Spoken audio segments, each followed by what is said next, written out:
Igbo, kweli! Kweli! Kweli! Nke ahụ nke anyị.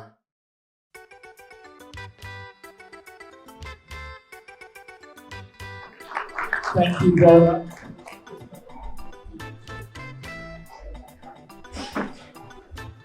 Now I have your attention. Very important.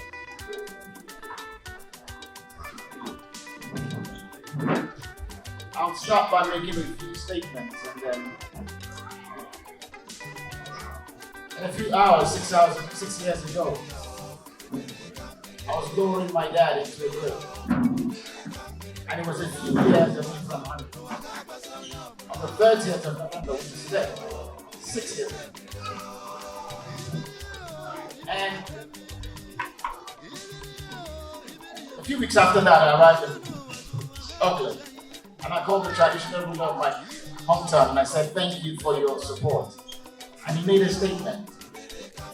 He said, and I'll say it in Igbo before I say it in English. He said, essentially, it is the honor of children who have been received at birth to also what? Lay their parents down and rest.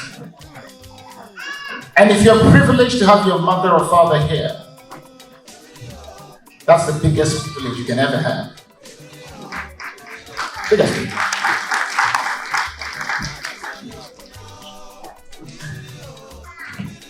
My mom died when I was 11. A few weeks after I got to federal belief.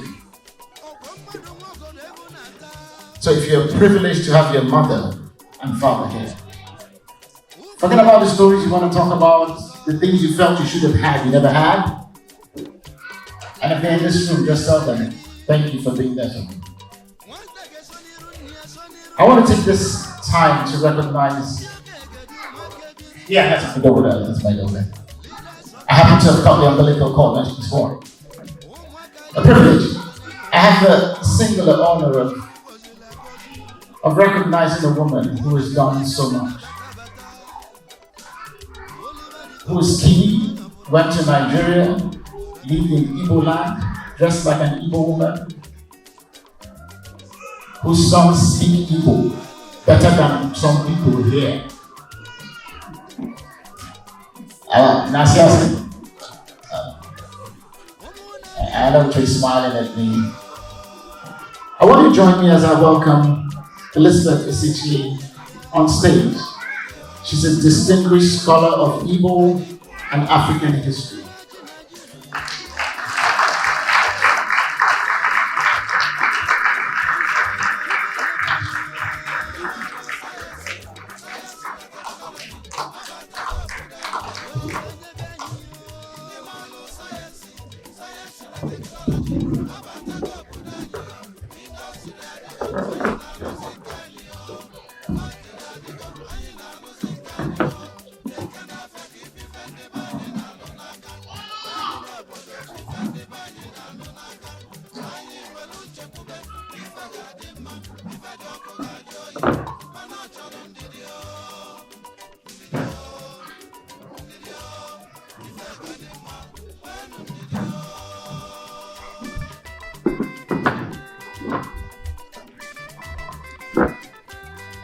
Mom, permit me to read this if you don't mind. Elizabeth Isichei, born Elizabeth Mary Allo on March 22nd, 1939 in Tauranga, New Zealand, is a renowned historian and academic who has made significant contributions to the study of Igbo history and culture. She's the daughter of Albert, an agricultural scientist, and Lona Allo. A bit of a look at her academic career. If you have the brochure, you see it on page 7. She was educated at Tauranga College and attained the highest marks in New Zealand in 1955 University of West Scholarship Examination. She went on to study at the University of Canterbury, from where she graduated with a Bachelor of Arts degree in 1960 and won a Senior University Scholarship. She then completed a Master of Arts with First Class Honours in History at Victoria University of Wellington in 1961. Her honours thesis formed the basis of her book, Political Thinking and Social Experience, published in 1964. She won a Commonwealth Scholarship, and after a brief period as a temporary assistant lecturer in history at the University of Canterbury, undertook doctoral studies at Norfolk College, Oxford.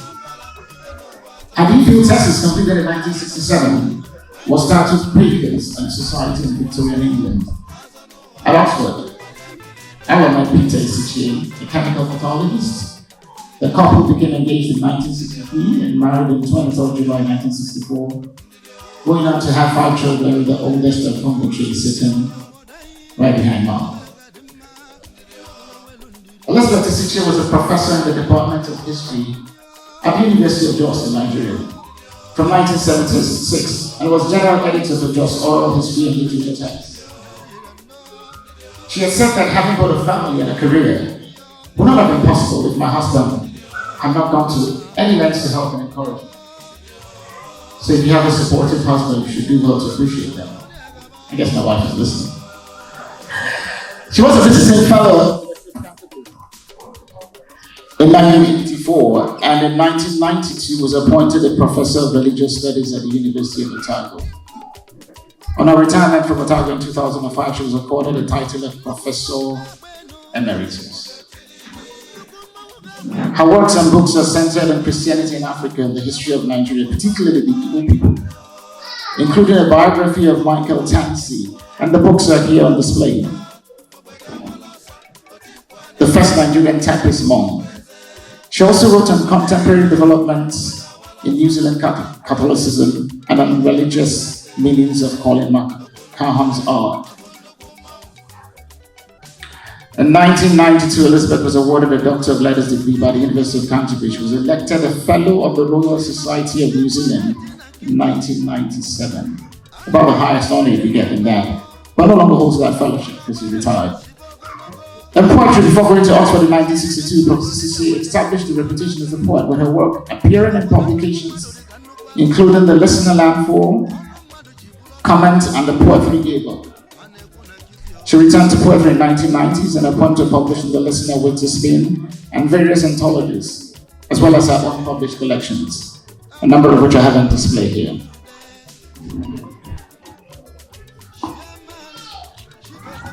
A history of the Igbo people, which are under her books and publications. This landmark work provides a detailed account of the Igbo's history, covering various aspects of their social, economic, and political life from pre-colonial times, please, to modern day Nigeria. The book delves into the traditional Igbo history, their encounters with colonial powers, and the impact of these interactions on their cultural and political landscape.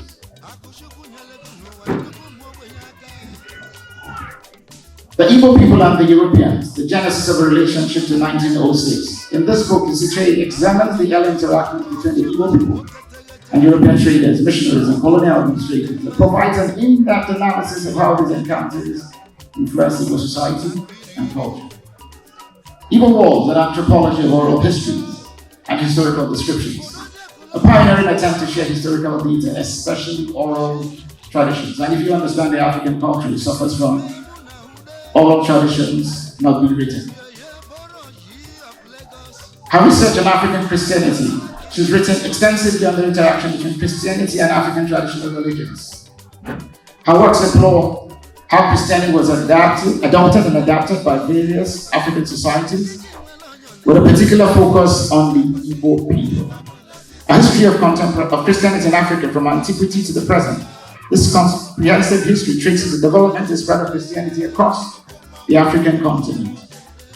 She went on in her later book, The Religious Traditions of Africa, a history, paid equal attention to the history of Islam and traditional religion, highlighting the unique ways in which it was integrated into different cultures, including the Igbo. I'll look at a number of the selected works, but before then I'll say this. Isichei's meticulous research and publications have played a crucial role in preserving the rich history and cultural heritage of the Igbo people. Her work ensures that future generations have access to well-documented historical accounts. Her academic influence, her scholarly contributions have influenced a wide range of academic disciplines, including history, anthropology, religious studies, and African studies. She has provided valuable insights that have shaped the understanding of Igbo culture and history. By documenting the history and experiences of Igbo people, Isichei has contributed to a more nuanced and comprehensive representation of African cultures in academic literature. And I'll look at her personal background. Being a Kiwi who immersed herself in Nigerian and Igbo cultures is a testament to her dedication and passion for understanding and documenting the histories of diverse people. Her cross-cultural experiences have enriched her perspective and approach to history and research. There are selected works here, some of which are on display. And I'll just make this statement. Elizabeth's books have been out of print for many years, and so many people have wanted to have them. So she's in the process of making the books available again. Since she retired, Elizabeth has been deeply involved in projects to alleviate poverty in Zambia. And the profit made from this reissued books will go to this cause. I'll say this finally. Elizabeth Isichei's contributions have been instrumental in shedding light on the complexities and richness of history and culture. Ndi Igbo Association New Zealand extends our deepest gratitude and admiration to Elizabeth Isichei for outstanding contributions. Her legacy will continue to inspire and illuminate the paths of many years to come and continues to inspire scholars and students in the field of African studies.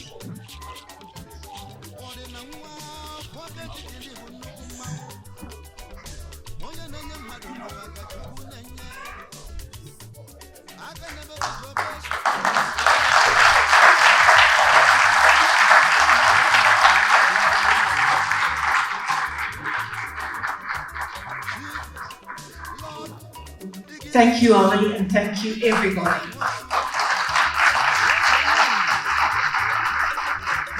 I wrote some of these books 50 years ago, so as you can see, I got a little bit old in the meantime.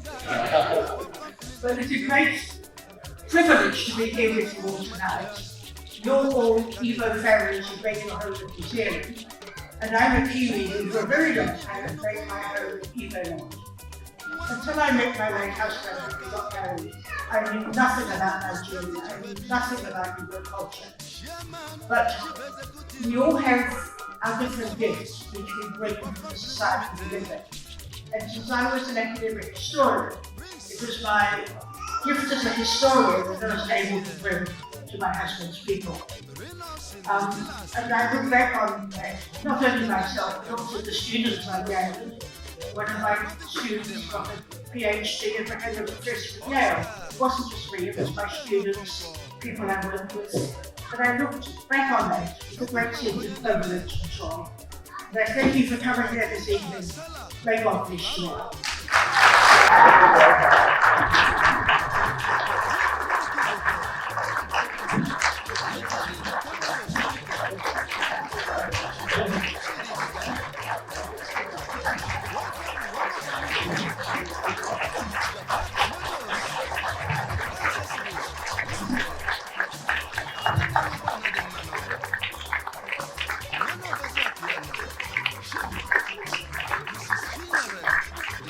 I know she didn't see this one coming. Permit me to welcome the president of Ndi Igbo Association New Zealand, Mazi Obina Obareke, on stage to do me this honor.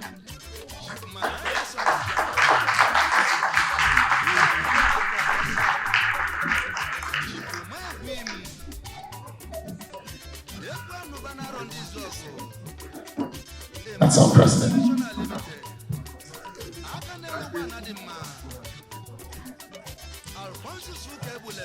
Igbo, kwenu! Kwenu! Kwenu! Nke ahụ ka this is our own. You see, I know that a lot of people here will appreciate the veracity and the enormity of the work she has done. But if you are an academic like me, you will understand how distinguished her work is. It's hard to be an academic and publish, then it's very hard to be an academic historian and publish in a culture that you were not born into. So I want us to give her another round of applause.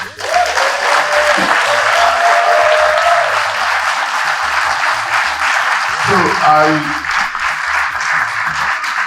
I am honored to be called up here to present this award to you, but I feel I am unqualified to do this.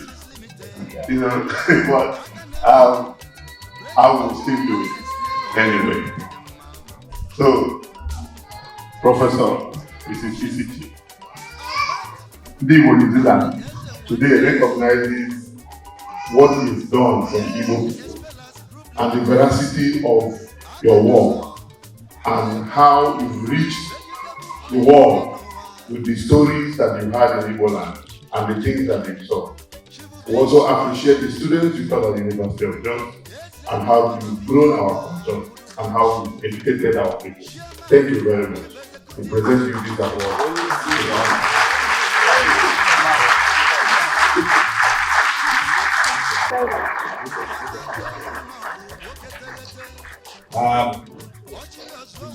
I'm Elizabeth's eldest son, but my brother, Ben, is there, Mecca. He's wearing the nice red shirt. My sister, Chinya, is there. My wife, Patricia, is there. And my two children, Sister and Chinya, do I know that. My mom is quite well known. It's very strange to be better known in another person's country than in your own country. So my mom isn't very well known in New Zealand. But if I say the name Isichei anywhere I am in Nigeria, everybody asks me, are you related to Elizabeth? And many people don't realize she's white. So it's a complication. And I jump, Ndi Igbo Nyocha. I'm not Ndi Igbo Nyocha.